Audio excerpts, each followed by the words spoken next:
Good luck. Kamay sa mesa. Top 4 answers are on the board. Paano mo i-describe ang isang taong ipinaglihi sa pagong? Zach. Mabagal. Mabagal. Ang pagong. Pinaglihi sa pagong. Nandyan ba ang mabagal? Boom! Zach, final round. Pass or play? Play. Play! Okay, let's go! Julie, eto na. Ha? Paano mo describe yung taong pinaglihi sa pagong? Maano yung ano niya, yung balat niya. Yung ano? Magaspang. Yung balat. Magaspang. Services? Wala. Wow. May kilala ka bang mga pagong?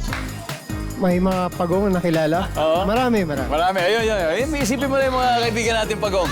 Paano mo i-describe ang taong pinaglihi? Pinaglihi sa pagong. Tamad. Oh. Tamad na. Mabagal pa. Nandiyan ba yung tamad? Wala. Oh my God. Migs, paano mo i-describe ang taong pinaglihi sa pagong? Inaantok. Inaantok. Bakit kaya? Kasi nga mabagal, no? Oh, di ba parang chill lang? Parating chill siya. Chill lang. Services? Oy! The company? Ay. Kami na pa. So, you have to get this again, otherwise, mananalo sila. Sir OJ, paano mo i-describe ang isang taong ipinaglihi sa pagong? Mahina ang utak. Harsh. Ma'am Sweet? Malumanay. Malumanay. Mahina, malumanay. Nasaan? Matigas ang ulo.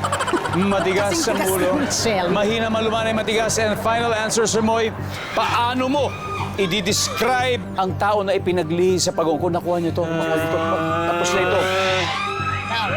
Mabigat. Mabigat. Like heavy. Heavy. Mabigat. Mabigat. Kasi nga talaga parang pag naglalakad siya, parang, di ba? Mabigat. Mabigat. Okay, here we go. Let's find out for the win. Nandiyan ba ang mabigat?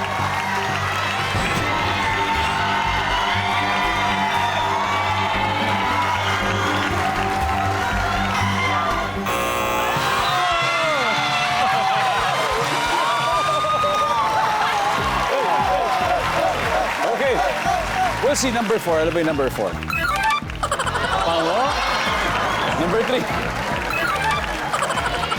Maliit ang ulo. And finally, number 2. Ang hirap naman. Regardless kung ano man yung mga naging sagot, masaya po kami. Salamat. Thank you for having us. Maraming salamat. And good luck sa mga paparating na shows ninyo. Salamat. All over the world. Thank you. Palakpakan po natin ang The Company na mag-uwi ng 50,000 pesos.